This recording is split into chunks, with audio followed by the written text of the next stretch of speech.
It's the Friday edition of Business Incorporated on Channels Television. Thank you so much for joining us. I'm Ini John Mekwa. Well, coming up on the show today, Ghana and some other African countries receive financial concessional debt from the World Bank.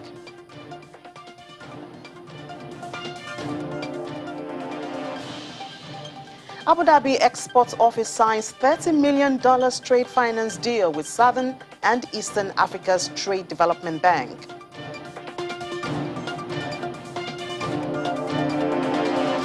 And Zimbabwe bans maize import, expects big harvests.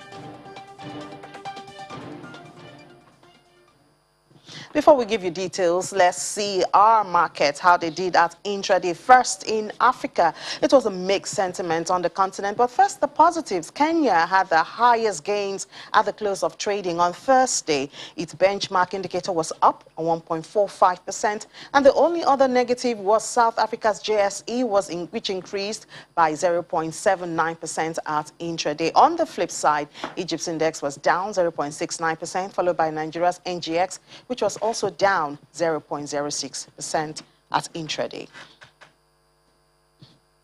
And more negatives than positives in the Middle East. Largest loss was recorded in Qatar as the index shed 0.36%, closely followed by Saudi Arabia, which lost 0.32% of its index. Marginal loss was recorded in Abu Dhabi, just 0.01%. The only gainer was that of Dubai, and it's added 1.47%. In Europe, markets were slightly higher Friday after Wall Street snapped a three-day losing streak, with attention turning to key economic data from the Eurozone and the UK. Conrad joins us from Frankfurt for more details. Hello, Conrad. Good afternoon. Good afternoon, Ini. Dare I say, thank God it's Friday? I know, right? I was expecting that. Well, the May updates of German purchasing managers' indices came out this Friday. And unlike the last few months, it's not the manufacturing sector, but the services industries which have come up with a positive surprise. Conrad, tell us more about this.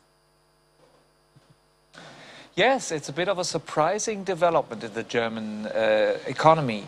The services sector purchasing managers index for the month of May shows that people among Germany's services industry have become much more optimistic during the current months. The index has climbed above 50, which is, the level that separates a declining economy from a growing economy. So this means that finally, our services industry has returned to growth again. On the other hand, the manufacturing sector has come down a little bit, which means that the manufacturers are still strong, but slightly less strong than in April. The problem is supplies. Not only computer chips are in short supply, but also many raw materials. All sectors of the manufacturers, the chemicals industry, the automakers, the building industry, engineering firms, they're all complaining that they find it difficult to get the materials they need to work, or that prices for raw materials have increased so much that it makes life difficult for them. And this is really a problem that's likely to become urgent in the coming weeks. If this continues, it will really be a problem for our industry. Well, we hope it doesn't continue. And Germany's airline Lufthansa is taking off flights to Israel from Sunday. The shares of the company are under strong pressure today. Any connection there? Not really any. The news that Lufthansa is returning back to normal with its flights between Frankfurt and Tel Aviv is good news. It indicates, of course, that the situation between Israel and Gaza has relaxed a little bit. What's behind this slump of the share price is that Lufthansa is losing an anchor investor, the Thiele family from Munich, one of Germany's richest families. It had held a large stake in Lufthansa, but now it has reduced this stake significantly. And this is perceived on the markets as bad news. not only because of the large amount of shares coming to the market, but also because the Thiele family was perceived to be a somewhat activist investor, an investor that really puts a lot of pressure on the management of Lufthansa to return to profitability as quickly as possible after the corona pandemic recession. Now, the fact that the Thiele family has reduced its stake so significantly, of course, means that pressure is taken away from the management of Lufthansa to, return to profitability. And that's, of course, something that investors in general don't like to see. Well, it's been a hefty week for Bitcoin and other cryptocurrencies. They all come under significant selling pressure. Are plans of increased scrutiny the main reason for this? Yes, Inni. In China, the People's Bank of China, the Reserve Bank there, wants to prohibit trading in cryptocurrency to all Chinese financial institutions. What's more, also in the United States, more control is likely. The U.S. Treasury, the finance ministry in Washington under Janet Yellen, wants to strengthen tax compliance. It says that every transaction of bitcoins of $10,000 or more should be reported to the IRS. The IRS, of course, being the tax authority in the United States. Now, this, of course, would put in jeopardy the whole business model of cryptocurrencies. A huge reason why cryptocurrencies were so, popular among many of its investors was the total lack of control, the feeling among crypto investors that they could transfer cryptocurrencies worldwide without the state or reserve banks knowing it. Well, I picture some of the situation with cryptocurrency here in Nigeria. But anyway, thank you so much, Conrad, and enjoy your weekend. Thanks, Eddie. So as the UK economy eases back into normal activities, there are optimistic analysis from many quarters. Juliana is in our studio in London and brings us up to speed. Hello, Juliana. Good afternoon. Good afternoon once again, Inni. Yeah, so the UK's private sector has recorded its fastest growth in more than 2 decades, and the manufacturing and services sectors are ranking high as contributors. What data support this sentiment? Yeah, another set of robust data to end the week for London. Unfortunately, not enough to push the FTSE into positive territory. But the PMI data, as we all know, is a very, very important data. This gives us a good snapshot of how the private sector's doing. And according to what we've seen today, it's doing very, very well, particularly, as you said, manufacturing and services. The composite, which also takes construction into account, came in at 62 in May. This is up from 60.7 in April. This has been led by services, and it's also been led by manufacturing. As we know, we're kind of living in a bottleneck economy at the moment. There's been lots of supply chain issues due to COVID. Also, as well, the evergreen, which happened in Egypt a couple of months ago, is still causing problems, and that's why manufacturing is doing so well, particularly domestically. Services, I spoke to you this morning, didn't I, about retail and how retail sales have leapt in the past couple of weeks. As soon as non-essential stores were open on the 12th of April, people were spending that money. The Bank of England spoke about the billions in savings that people were going to spend, and they have been spending that, and that's why we're seeing such a significant increase. As I said, that wasn't enough to lift the FTSE into positive territory. It goes into the weekend in negative territory, pretty much fueled by these inflation fears. Lots of data now, even the data that we're seeing in the UK, does show that the trajectory is upwards. Is it going to come down? Only time will tell. The FTSE All Share is down 0.07%. The FTSE 100 is down by 0.12%. And the FTSE 250 is up by 0.08%. In currencies, the British pound is up on the US dollar by 0.17%, up on the euro by 0.21%, and up on the Japanese yen by 0.07% at intraday, Inni. But some goodies have flowed to the billionaires. Their wealth increased by 21.7% over the past year. How did they do it in the pandemic? Well, it's an interesting story. If, you know, this is the kind of thing that tickles your fancy. Some people don't really want to hear about the billionaires, but they have been doing exceptionally well. It's this kind of time, the Sunday Times put out their rich list showing and revealing the richest people that live in the UK. I'm certainly not on that list, just to let you know, Innie. But what's quite interesting about what's happening in Britain, it's completely different than what's happening in Silicon Valley and with all the tech titans that, of course, benefited from us being at home, streaming and purchasing online. It's a different story here in the UK. There are now 171 billionaires living here. You've got to have a bit of money to live in the UK this day and age. Who tops the list is not a Brit, actually, although he lives here. It's Ukrainian-born Sir Leonard Blavnetic. He has taken the #1 spot from Richard Dyson. He basically owns a very, very popular sports brand called DAZN. Recently signed one of our own, Anthony Joshua. Richard Dyson, of course, very well known for vacuum cleaners and lots of suction products. He's at #2. And the list goes on and on and on. When you're not a billionaire, it's not easy listening to how rich these people are. But good luck to them. They've obviously made a success of themselves. Well, some changes are expected in the UK Central Bank as it signals it will take account of the government's environmental goals in buying assets in financial markets. How will this affect the economy and the markets?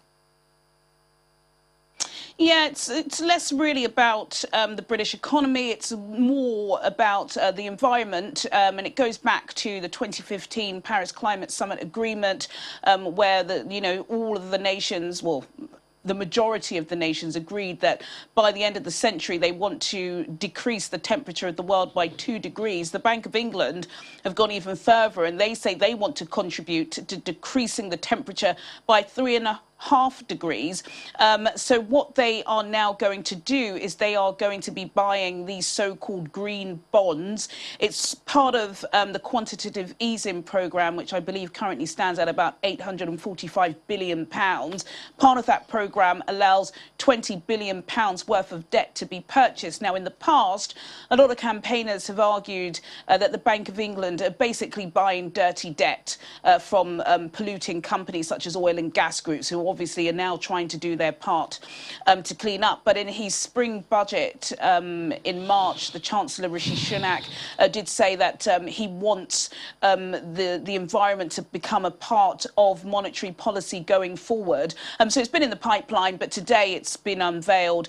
So any debt that the Bank of England are going to purchase to the tune of £20 billion will only be of companies that are doing their best to tackle the climate emergency. All right. Thank you so much, Juliana, and enjoy your weekend. Thank you. Well, we head to South Africa now, where the MPC meeting held rates yesterday. Inflation figures were out this week also. Well, Brian Pugeni, Channels television correspondent in South Africa, gives us a wrap-up from the country. Hello, Brian. Good afternoon. Good afternoon to you. How are you doing? Great. So Start SA released inflation data showing that the consumer price index rose 4.4% in the month of April on a year-on-year basis. And now there's interest rate. It's been a week of data in South Africa. Yes, it has been a week of data. Like you rightly say, the inflation rate rising to 4.4% from 3.2 in April, which is a significant rise. The rise has been put mainly to rising fuel increases in food prices. We have had like 4 fuel price increases in the beginning of the year from January up to May, which saw the country experiencing its highest fuel price at 17.32 Rand a litre, which is too much for consumers on its own. This as well has had a ripple effect on transport fares, which went up at 5.1% in April. And also food prices will also go up as fuel goes up. This has seen an effect on meat and dairy products. So yes, those are the contributing factors to the rise in inflation in South Africa, which was released by Stats SA.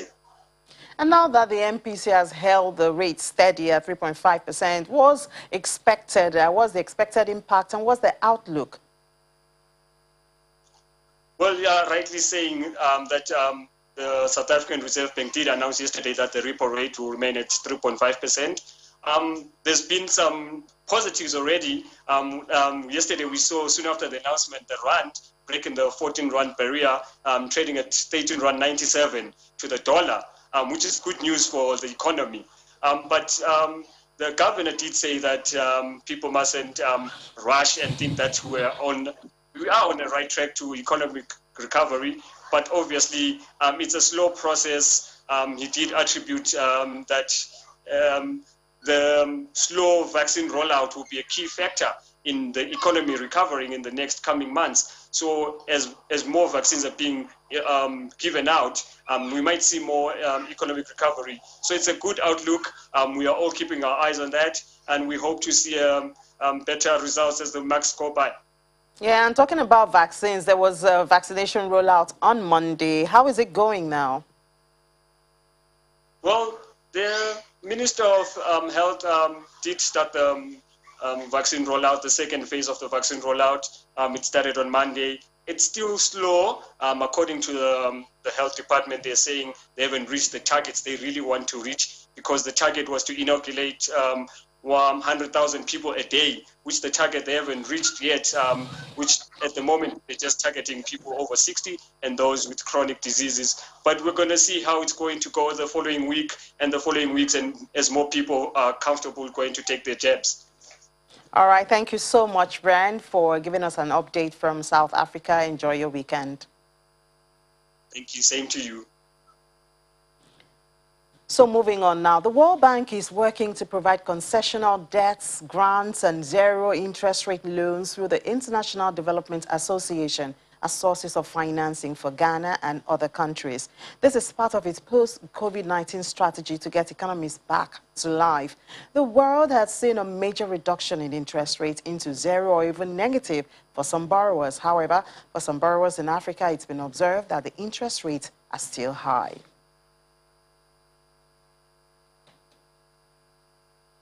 The Abu Dhabi Exports Office, the export financing arm of Abu Dhabi Fund for Development, signed a $30 million line of credit agreement with the Eastern and Southern Africa Trade and Development Bank to bolster trade between the UAE and the bank's member states.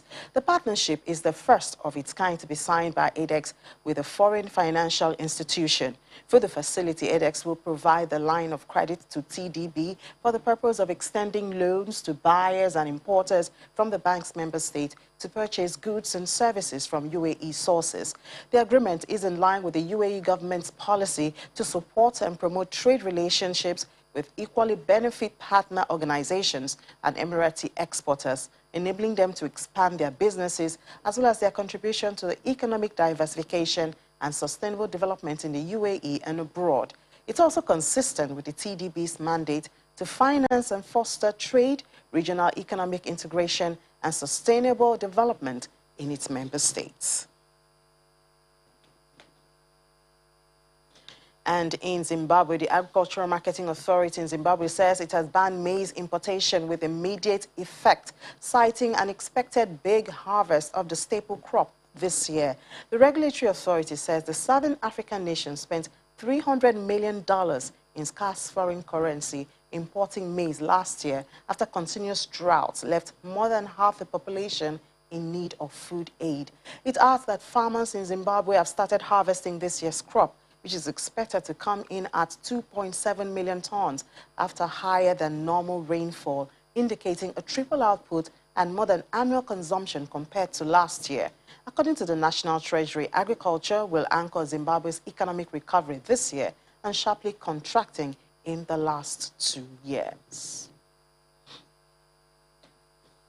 The African Development Bank and the government of Uganda have signed 2 financing agreements of about $348 million for the improvement of road transport in Uganda.